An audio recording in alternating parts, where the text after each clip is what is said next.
Përshëndetje nderuar teleshikues, jemi në edicionin informativ këtu në News 24, do t'ju njohim tani më gjerësisht me informacionet e fundit. Gjykata kushtetuese do të vendos sot për kërkesën e qeverisë që ka ankimuar vendimin e gjykatës së posaçme për pezullimin e zëvendës kryeministres Balluku e marrë në hetim nga SPAK për disa akuza. Qeveria pretendon se GKK ka shkelur kushtetutën dhe ka marrë kompetencat e kryeministrit, presidentit dhe kuvendit. Ne do të kemi një komunikim drejt për drejt tani me kolegen Klodiana Lala, e cila do të na njohë më shumë me procesin e ditës sot me seancën që do të marrë në gjykatën kushtetuese. Klodi, përshëndetje.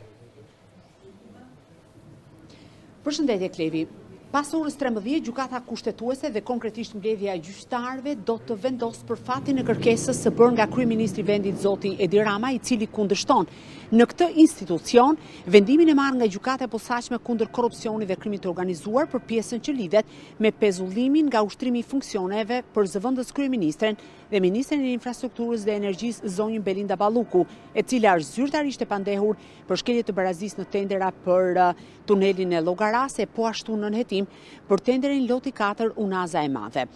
Mbledhja e gjyqtarëve, e cila është në praninë e 8 gjyqtarëve të gjykatës kushtetuese, do të vendosë së pari në lidhje me kërkesën për pezullim, pra do të vijojë të qëndrojë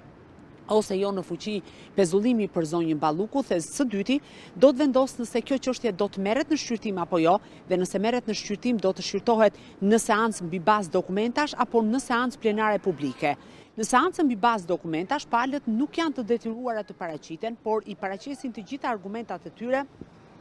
me shkrim, ndërkohë që në seancën publike plenare, të gjitha palët si kryeministri, presidenti, por ashtu edhe përfaqësues të kuvendit nga një anë, e nga ana tjetër të SPAK dhe të GKK-s nga ana tjetër, do duhet paraqiten dhe të mbrojnë pretendimet e tyre për këtë vendim, që në fakt është i pari i kësaj natyre, përderisa për herë të parë në 3 dekada është vendosur pezullimi nga ushtrimi i funksioneve për një zëvendës kryeministre dhe ministre të infrastrukturës dhe energjisë. Gjykata kushtetuese ende në fakt nuk ka caktuar një orar zyrtar se kur do të mblidhet, por në orën 11, 12 dhe në orën 13 ka të planifikuara 3 seanca gjyqësore mbi bazë dokumentash, e pasi të përfundoj këto 3 seanca, na është bërë me dije në rrugë zyrtare se të gjithë gjyqtarët kushtetues do të mblidhen për të shqyrtuar kërkesën e kryeministrit. Zoti Edi Rama, krahas heqjes së pezullimit për zonjën Balluku, i kërkon gjykatës kushtetuese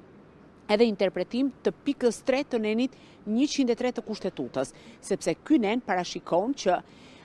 në rastin konkret, ministri gëzon atributet e deputetit të kuvendit dhe në këtë aspekt, kryeministri thotë se gjykata e posaçme ka shkelur ligjin dhe kushtetutën duke pezulluar zonjën Balluku. Sipas kryeministrit, gjykata ka ndërhyrë në kompetencat e tij si kryeministër, në kompetencat e presidentit që ka dekretuar zonjën Balluku e po ashtu në ato të kuvendit që e kanë votuar atë. Duke qenë një çështje kaq e ndjeshme dhe sensitive në gjykatën kushtetuese, patjetër që jo vetëm klasa politike dhe vetë zonja Balluku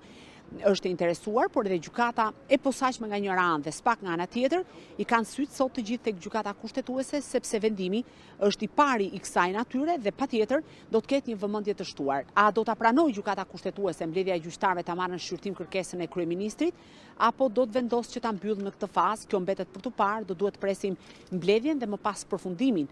e saj për të patur edhe vendimarrje në lidhje me këtë çështje kaq të rëndësishme. E qartë, Klodi, ndërkohë në GKK sot ka seancë paraprak edhe